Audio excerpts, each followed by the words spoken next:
ونصلي ونسلم على رسوله الكريم أما بعد أعوذ بالله من الشيطان الرجيم بسم الله الرحمن الرحيم يا أيها الذين آمنوا توبوا إلى الله توبة نصوحا عسى ربكم أن يكفر عنكم سيئاتكم ويدخلكم جنات تجري من تحتها الأنهار يوم لا يخزي الله النبي والذين آمنوا معه نورهم يسعى بين أيديهم وبأيمانهم يقولون ربنا أتمم لنا نورنا واغفر لنا إنك على كل شيء قدير يا أيها النبي جاهد الكفار والمنافقين واغلظ عليهم ومأواهم جهنم وبئس المصير صدق اللہ العظیم۔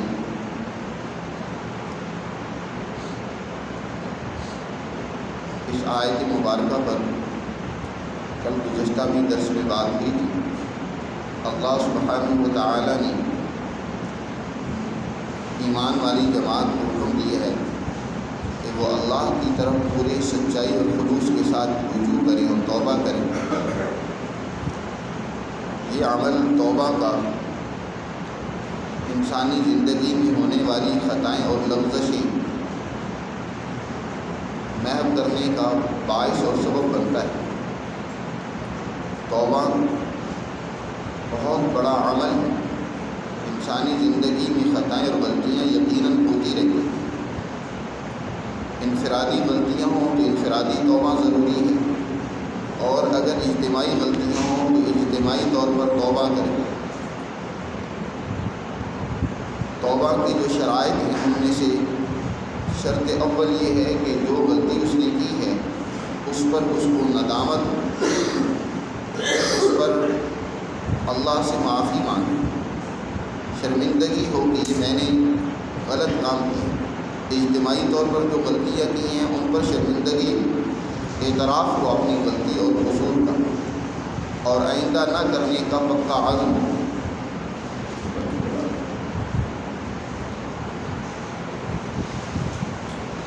اجتماعی غلطیوں پر اجتماعی توبہ ضروری ہے۔ انفرادی غلطیاں ہیں تو انفرادی توبہ کریں، لیکن اگر غلطی کا اعتراف نہیں ہے اور زبان سے استغفار کی تسبیح پڑھ رہا ہے تو یاد رکھو وہ توبہ مکمل نہیں ہے۔ مکمل توبہ کے لیے ضروری یہ ہے کہ وہ اپنی غلطیوں کا اعتراف کرے۔ آج افسوس یہ ہے کہ ہم من حیث القوم اب تک جو غلطیاں ہمارے لیڈر کرتے رہے ہیں ہم ان کے اعتراف کرنے کو ہی تیار نہیں ہیں، اور جب تک غلطی کا اعتراف نہ کیا جائے تو اس غلطی کا ازالہ ممکن نہیں ہوتا۔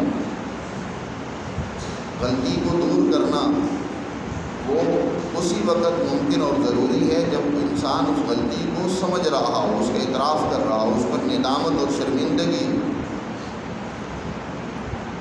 اللہ نے ارشاد فرمایا پوری سچائی اور خلوص کے ساتھ اللہ کی حضور توبہ کرو اور رجوع کرو، یہ عمل تمہارے گناہوں کا کفارہ بن جائے گا، اور اس کے بدلے میں اللہ تمہیں ہمیشہ والی نعمتوں اور باغات میں داخل فرمائے گا۔ مزید یہ فرمایا کہ یوم لا یخزی اللہ النبی والذین آمنوا معہ، اس دن کامیابی اور جنتوں میں داخلہ جس دن اللہ ایمان والوں کو اور ان کے سچے پیغمبر کو رسوا نہیں کرے گا۔ اصل تو بات یہ ہے کہ ایمان والی جماعت کو ہی رسوائی سے بچانا ہے۔ پیغمبر تو یقیناً اپنے مقصد میں کامیاب ہے، لیکن یہ کامیابی کیونکہ پیغمبر خدا صلی اللہ علیہ وسلم کی ذریعے اور وساطت سے ہی ملی ہے، اس لیے ان کا پہلے ذکر کیا۔ نورهم یسعی بین ایدیہم، اس دن یعنی قیامت کے روز اللہ اپنا ایک نور اور روشنی ان کو عطا کرے گا کہ وہ دائیں بائیں ان کے وہ نور اور روشنی موجود ہوگی، اور اس روشنی میں وہ سفر طے کرتے ہوئے منزل مقصود یعنی جنت میں پہنچیں گے۔ اصل میں یہ نور جس کے اتمام کی یہاں دعا بھی سکھائی گئی ہے کہ اللہ سے دعا کرو اتمم لنا نورنا واغفر لنا، اے اللہ ہمارے نور کو مکمل فرما دیں۔ یہ نور کی تکمیل یہ ہے کہ انسان کے دل میں جو ایمان موجود ہے اسی ایمان کو اللہ اللہ پائے تکمیل تک پہنچا دے۔ ایمان جب بڑھتا ہے تو اس کی اثرات انسانی اعمال کی صورت میں ظاہر ہوتے ہیں۔ ایمان جب مکمل ہوتا ہے تو پھر انسان کی اطاعت اور فرمانبرداری وہ بڑھ جاتی ہے۔ اللہ سے دعا کریں کہ یا اللہ ہمارے اس نور کو، یہ کیونکہ دل میں ایمان ہوتا ہے تو دل کا وہ نور سامنے کے راستے کو منور اور روشن کرے۔ اعمال کیونکہ انسانی اطراف اور اعضاء سے سرزد ہوتے ہیں تو دائیں بائیں جو نور ہوگا وہ ان اعمال کا ہوگا۔ جتنا نور مکمل ہوگا، ایمان جتنا مضبوط اور پائیدار ہوگا، اتنا ہی نور بہت لمبا ہوگا۔ حضور نے ارشاد فرمایا کہ بعض لوگوں کا نور وہ مدینہ سے صنعائے یمن تک کا ہوگا۔ تو انسان اللہ سے دعا کرے کہ اللہ میرے اس نور ایمانی کو مکمل فرما دے اور اس کی تکمیل کی وہ کوشش کرتا رہے، اپنی غلطیوں کا اعتراف کرتا رہے، معافی مانگتا رہے، جس کے نتیجے میں یہ نور ایمانی کمزور ہوتا ہے یا مدم ہو جاتا ہے۔ واغفر لنا، اور ہماری غلطیوں کو معاف کر دیں، بے شک آپ ہر چیز پر قدرت والے ہیں۔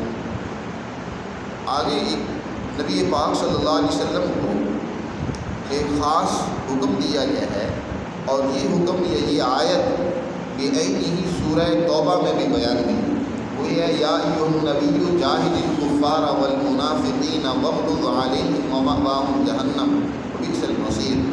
بالکل یہی الفاظ سورہ توبہ کے اندر آئیں کہ اللہ نبی کریم صلی اللہ علیہ وسلم کو فرماتے ہیں کہ اے نبی، آپ کافروں کے خلاف اور منافقوں کے خلاف جہاد کریں اور ان پر سختی کریں، واغلظ علیہم ومأواہم جہنم، اور ان کا ٹھکانہ جہنم ہے، وبئس المصیر، اور جہنم وہاں لوٹنے کی اور پہنچنے کی جگہ بہت ہی بری ہے۔ نبی کریم صلی اللہ علیہ وسلم کو کفار اور منافقوں کے خلاف جہاد کرنے کا حکم دیا گیا اور ان پر سختی برتنے کا حکم دیا گیا۔ یاد رکھیں نبی کریم صلی اللہ علیہ وسلم کے مزاج میں اللہ نے بڑی نرمی رکھی تھی۔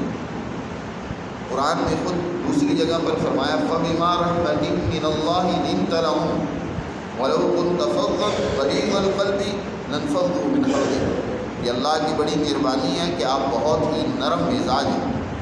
اگر آپ سخت مزاج ہوتے، تندخو ہوتے، تو یہ آپ کی جماعت جو آپ کے ارد گرد دیوانوں کی طرح جمع ہے، یہ قطعاً آپ کے پاس جمع نہ ہوتی بلکہ آپ سے دور ہو جاتی۔ آپ صلی اللہ علیہ وسلم کی اس نرمی کے سب سے زیادہ اثرات سیدنا صدیق اکبر رضی اللہ تعالیٰ عنہ پر تھے۔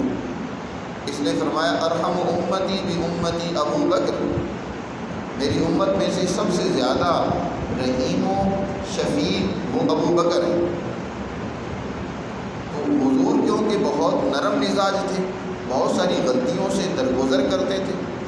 منافق لوگ جو منافقت سے عمل اور کام کرتے رہتے تھے، حضور صلی اللہ علیہ وسلم باوجود اس کے کہ جانتے تھے، لیکن آپ صلی اللہ علیہ وسلم انہیں کبھی سخت تنبیہ نہیں فرماتے تھے، درگزر کرتے تھے۔ وہ جب کوئی منافقانہ عمل کر لیتے پھر آ کر جھوٹ بولتے، حضور ان کی بات سن لیتے۔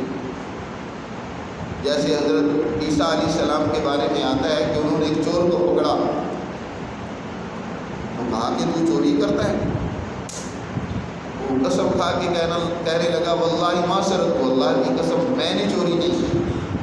حضرت عیسیٰ علیہ السلام فرمانے لگے کہ میری آنکھوں نے غلط دیکھا، تو صحیح کہہ رہا ہے، باقی تو نے چوری نہیں کی، مجھے ہی مغالطہ ہوا۔ یہ ہوتی ہے کہ جب کسی انسان کے اندر حد سے زیادہ نرمی اور شفقت ہوتی ہے، لطافت زیادہ ہوتی ہے، تو وہ دوسروں پر انتہائی شفیق و مہربان ہوتا ہے، ان کی بات کو جلدی مان لیتا ہے، تسلیم کر لیتا ہے۔ آپ صلی اللہ علیہ وسلم کی بھی یہی شان ہے۔ غزوہ تبوک کی واپسی پر یہ آیات نازل ہوئی ہیں۔ یہ آیت ہے، یہ سورہ توبہ کی آیت نازل ہوئی جس میں اللہ نے فرمایا کہ اے پیغمبر نہیں آپ سختی کریں۔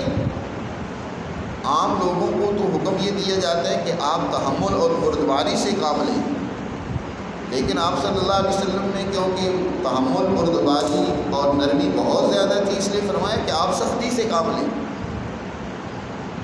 تو غزوہ تبوک سے واپسی پر یہ آیات نازل ہوئی اور فرمایا کہ سختی سے کام لیں۔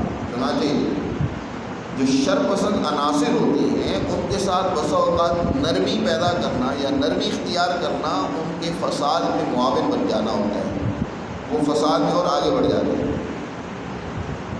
حضور صلی اللہ علیہ وسلم غزوہ تبوک پر گئے، منافق اس جنگ میں شریک تو ہوئے نہیں، اکثریت شرکت نہیں کی انہوں نے، اور پیچھے سے انہوں نے شرارتیں یہ کی کہ ایک اپنا اڈا کھڑا کر دیا مسجد کے نام سے، مسجد زرار جو انہوں نے بنائی۔ مقصد یہ تھا کہ ہم یہاں اپنی میٹنگیں کیا کریں گے، مشورے کیا کریں گے، اس کو ہم مرکز بنائیں گے، ارصادا لمن حارب اللہ ورسولہ من قبل، اللہ اور اس کے رسول کے خلاف جنگ کا اس کو ذریعہ بنائیں گے۔ آپ صلی اللہ علیہ وسلم کو سختی کرنے کا حکم دیا گیا اور منافقوں کی سازشوں کو تار تار کرنے کا حکم دیا گیا، چنانچہ آپ نے غزوہ تبوک سے واپسی پر اس مسجد زرار کو جلوا دی، اور پھر اس کے بعد آپ صلی اللہ علیہ وسلم منافقوں پر سختی بھی فرمایا کرتے تھے، کئی منافقوں کو آپ نے اپنی مجلس سے اٹھا بھی دیا۔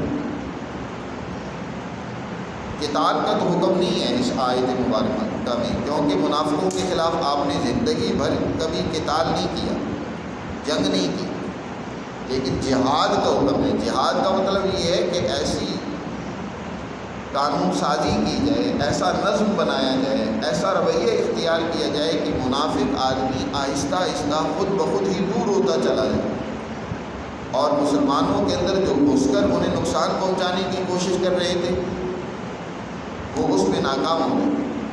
فرمایا پیغمبر جاہد الکفار والمنافقین، کافروں اور منافقوں کے خلاف جہاد کیجیے، وغلظ علیہم، اور ان پر سختی کیجیے، اور ان کا ٹھکانہ تو جہنم ہے، اور اس کا ٹھکانہ جہنم ہے تو بئس المصیر، وہ بہت ہی برا ٹھکانہ ہے۔ غزوہ تبوک کے موقع پر منافقوں نے بڑی کھلا شرارتیں بھی شروع کر دی تھیں، خاص طور پر عبداللہ بن ابی، حضرت عائشہ صدیقہ رضی اللہ تعالی عنہ پر تہمت اور الزام لگایا۔ جہاں بھی اس کو کوئی اور موقع ملتا تھا تو وہ باز نہیں آتا تھا، یہاں تک کہ نبی کریم صلی اللہ علیہ وسلم کے حرم کو بھی بدنام کرنے کی اس نے حد الوسع کوشش کی اور ایک بہت بڑا طوفان کھڑا کر دیا۔ آپ صلی اللہ علیہ وسلم حالات کی نزاکت کو دیکھتے ہوئے پریشان تو ہوتے تھے، لیکن درگزر سے کام لیتے تھے، کیونکہ اس وقت عربوں میں ایک عصبیت کا جذبہ اور عنصر بھی بہت زیادہ موجود تھا۔ عبداللہ بن ابی خزرج قبیلے کے سردار تھے۔ آپ صلی اللہ علیہ وسلم نے اس کی شرارتوں سے تنگ آ کر فرمایا، ایک دفعہ حضرت سعد بن عبادہ اور سعد بن معاذ رضی اللہ تعالیٰ عنہ دونوں موجود تھے، ایک خزرج کے سردار تھے، دوسرے اوس کے سردار تھے۔ آپ نے فرمایا کہ مجھے اس کی شرارتوں سے کوئی ایسا نہیں ہے جو چھٹکارا دلا سکے، عبداللہ بن ابی کی شرارتوں سے۔ حضرت سعد بن معاذ نے کہا اللہ کے رسول آپ مجھے اجازت فرمائیں کہ میں اس منافق کی گردن کاٹوں، اس کو قتل کروں۔ سعد بن عبادہ کہنے لگے، حالانکہ بڑے اونچے درجے کے صحابی ہیں، سعد بن معاذ کو مخاطب کرتے ہوئے کہنے لگے تو اس لیے کہہ رہا ہے کہ وہ خزرج کا سردار ہے، اور اوس اور خزرج کے درمیان میں پہلے سے لڑائیاں رہتی تھیں، وہ ایک عصبیت جو موجود تھی اس کی بنیاد پر آپ صلی اللہ علیہ وسلم نے منافقوں کے واضح طور پر قتل کرنے یا ان کو سزا دینے کا حکم تو نہیں دیا، کیونکہ جب بھی اس طرح کی کوئی بات آتی تو بسا اوقات منافق اپنی اس قبیلے کو ڈھال بنا کر مسلمانوں کے درمیان انتشار پیدا کرنے کی کوشش کرتے تھے۔ عبداللہ بن سبا، جس کی سبائیت دنیا میں آج تک ہم اس کے اثرات سے متاثر ہیں، اس نے بھی تو یہی کیا۔ عبداللہ بن سبا نے جو بنو ہاشم اور بنو امیہ کے درمیان میں زمانہ جاہلیت سے جو کچھ چپکلش چلی آ رہی تھی اس کو بہت زیادہ ہوا دی۔ حضرت ابوبکر اور حضرت عمر کے دور میں تو اس کو موقع نہیں ملا، اور یہ دونوں حضرات نہ تو بنو امیہ سے تعلق رکھتے تھے نہ بنو ہاشم سے تعلق رکھتے تھے۔ کوشش تو ان کو بھی بدنام کرنے کی تھی کہ ابوبکر نے غصب سے کام لیا ہے کہ جو حق ہاشم کا تھا بنو ہاشم کا، ابو بکر نے غصب کر لیا، پھر عمر نے غصب کر لیا۔ لیکن سیدنا عثمان غنی رضی اللہ تعالیٰ عنہ کیونکہ حد درجے کے نرم مزاج آدمی تھے، اپنی ذات کے لیے کسی کو تکلیف نہیں پہنچانا چاہتے تھے، اور اتفاق سے تعلق بھی ان کا بنو امیہ سے تھا، تو ان کے خلاف بدنام کرنے، پراپوگنڈا کرنے کا اس کو یہاں تک موقع ملا کہ عثمان غنی رضی اللہ تعالیٰ عنہ پر مختلف الزامات لگا کر ان کو شہید کر دیا۔ اور پھر وہی پرانی جو جبکلش اور ناراضگی تھی اس کو ہوا دی بنو ہاشم اور بنو امیہ کے درمیان، اور اس کی بے شمار نقصانات بھی سامنے ہیں۔ تو یہ منافق جو تھے اس عصبیت سے ناجائز فائدہ اٹھاتے تھے اور اس کو ہوا دے کر خرابی پیدا کرنے کی کوشش کرتے تھے۔ اس لیے آپ صلی اللہ علیہ وسلم نے واضح طور پر حکمت عملی تو یہ اختیار فرمائی کہ مسلمانوں میں ابھی عصبیت موجود ہے، عصبیت جاہلیت موجود ہے، اس کی بنیاد پر منافق جو اپنے آپ کو بظاہر مسلمان کہتے تھے ان کے خلاف قتال کا حکم نہیں دیا، لیکن اپنی جماعت کا نظم ایسا مضبوط بنا دیا پھر یہ حکم آنے کے بعد کہ اس کے بعد منافقوں کو کھلم کھلا منافقت کرنے اختیار کرنے کا موقع نہیں ملا۔ چھپ چھپا کے کوئی اپنی کارشتانی کرتے تھے تو کرتے تھے۔ اللہ نے ارشاد فرمایا کہ منافقوں اور کافروں پر سختی کیجیے، جہاد کیجیے ان کے خلاف، آپ کو ان کے خلاف مضبوط ہونا پڑے گا، اپنی نرمی کو چھوڑنا پڑے گا، وغلظ علیہم، ان پر سختی کرنی پڑے گی۔ ومأواہم جہنم، منافق کو اگر اس کی نفاق کے باوجود ڈھیل دے دی جائے تو وہ دلیر ہو جاتا ہے اور خرابی پیدا کرتا ہے، اس لیے اس پر سختی کرنا ضروری ہوتا ہے۔ ومأواہم جہنم، ان کا ٹھکانہ جہنم ہے، وبئس المصیر، اور جس کا ٹھکانہ جہنم ہوا وہ تو بڑی ہی بری جگہ ہے لوٹنے کی اور وہاں پہنچنے کی۔ اللہ ہماری حفاظت فرمائے۔ اس طریقے سے کیونکہ ان آیات مبارکہ میں امور اہل خانہ کو، آئینی زندگی کے قوانین کو بیان کیا گیا، اور خاص طور پر اس میں کچھ واقعات حضور صلی اللہ علیہ وسلم کے حرم محترم سے تعلق رکھتے تھے، اور منافقوں نے بھی اس کو بڑی اچھالنے کی کوشش کی۔ اس لیے اللہ تعالیٰ نے یہاں پر حکم دیا ہے کہ منافقوں کے ان رویوں کو سختی سے لیں اور ان پر سرزنش کریں تاکہ ان کو اس طرح کی پراپوگنڈے کرنے کی ہمت نہ ہو۔ اللہ بھی سمجھ نصیب